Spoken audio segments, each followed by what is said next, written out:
Hey, so today we're learning What's Up by 4 Non Blondes. It's an amazing beginner-friendly song. Only 3 chords in a loop for the entirety of the song. Let's get started. So, first chord that we're going to learn today is a G major. A G major, you're going to place your pinky on the first string, 3rd fret, your ring finger on the 3rd fret of the 2nd string, index finger on the 5th string, 2nd fret, and then middle finger on the 6th string, 3rd fret. And then you play it all together.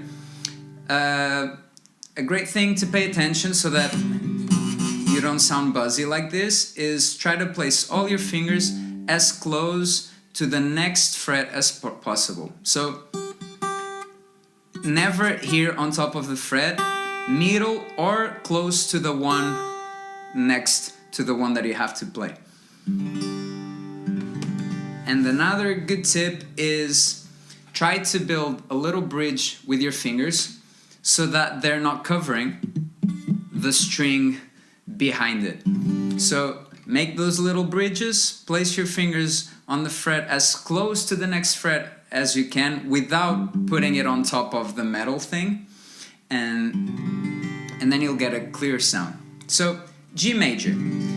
The second chord will be an A minor. So A minor will be index finger on the 2nd string, 1st fret. Then it will be ring finger on the 3rd string, 2nd fret, and then middle finger on the 4th string, 2nd fret as well. And you play it starting from the 5th string on. So for A minor, we're avoiding to play the 6th string. You can leave your thumb here to mute the string so you don't have to worry too much about it, or you can just place your thumb here on the back to support your chord a little bit better, but then you have to pay a little bit more attention to not play the 6th string.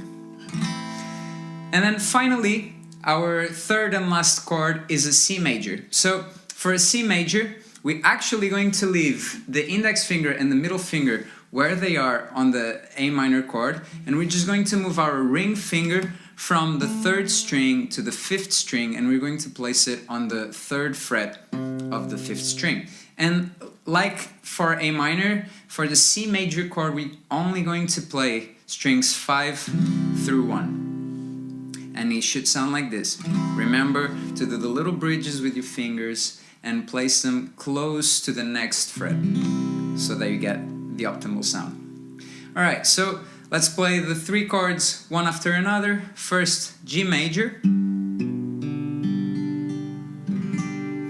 Then from G major to A minor, I recommend you lead the way with your index finger to the 2nd string and then bring the other 2 fingers because they're next to each other, so it's a little bit easier to find their place after you have an anchor point. So even though we don't have any fingers in common between G major and A minor, we can lead the way with the index and then use the index to guide the other 2 fingers.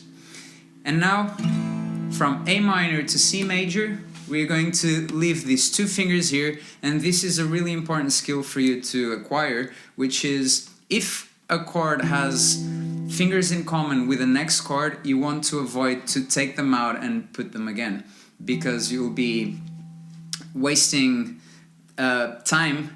And when you're changing chords, and especially if you're playing a rhythm, every millisecond counts. So if you can just change 1 finger, it's the best approach to go with. So from A minor to C, this ring finger will be going to the 5th string, 3rd fret.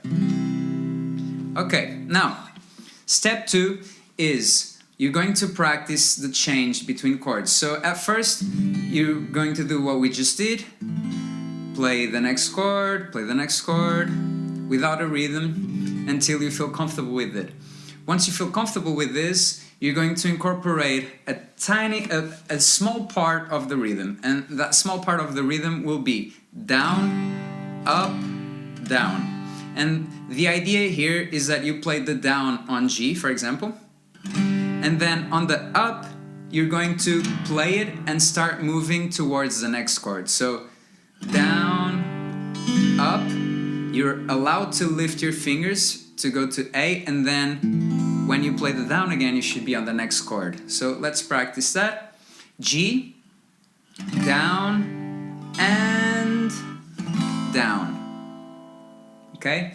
Same thing from A minor to C. Down, and I lift my ring finger. Down, I play the C. And now from C to G, same idea. We play down, up, I lift the fingers, and down, I play the chord.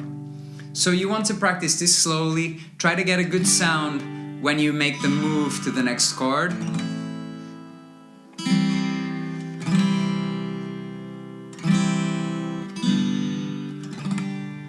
And get really good at this. Once you get really good at doing these changes, we're going to part 3, which is incorporating a rhythm. So if you've watched other videos from this channel, you'll know that I really enjoy to teach only one rhythm at the beginning of your guitar journey. And the reason for it is it can be a little bit overwhelming to learn a lot of different rhythms at the beginning.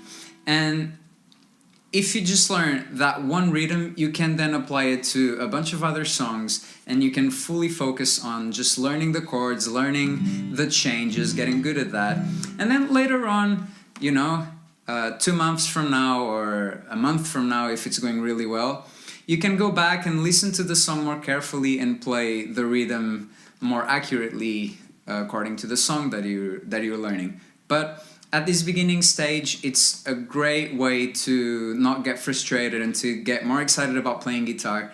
If you just learn that one rhythm, you get really good at it and you apply it to all of your songs. So the rhythm that I like to teach at the beginning is the following.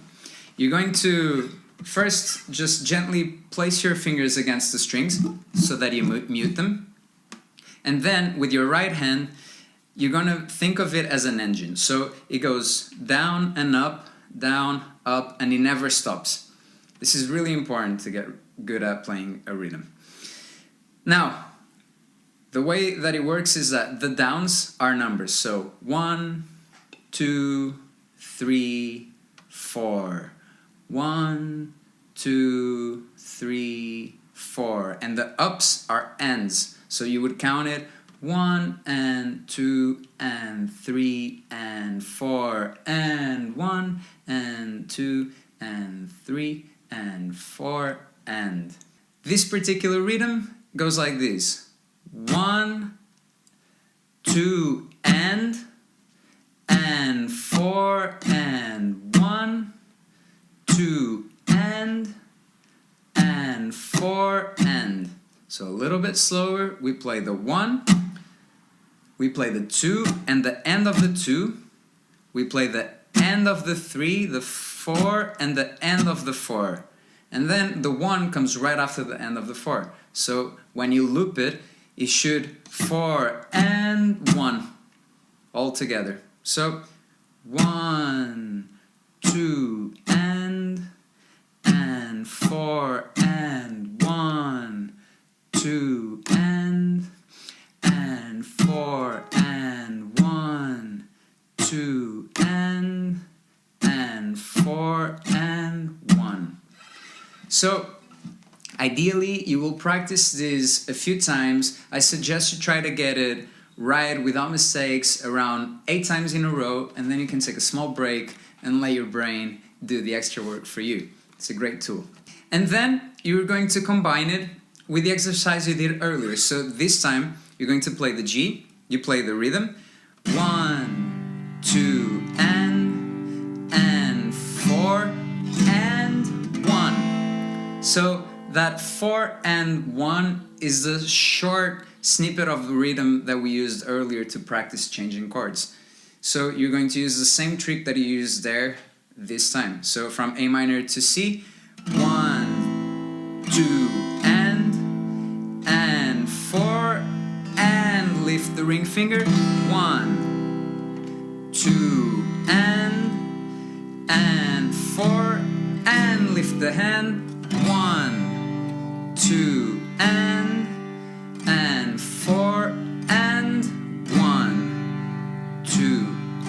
So in the song, the G chord is actually the first chord of the progression and the last. So when you, after C, 2 and 4 and 1, 2 and 4 and goes back to G. 1, 2 and 4 and 1, 2 and 4 and 1, 2 and 4 and 1. Nice. This is the song in G. If you want to play along to the song in this key, you just place a capo on the 2nd fret and that will transpose the song to the key of A. I hope you enjoyed this lesson. I hope it was helpful for you and you've learned something new. And I'll see you on the next one. Make sure you like and subscribe. It would be a great help. And let me know in the comment section what would be a next lesson that you'd like to have. Until then, have a great day. Ciao!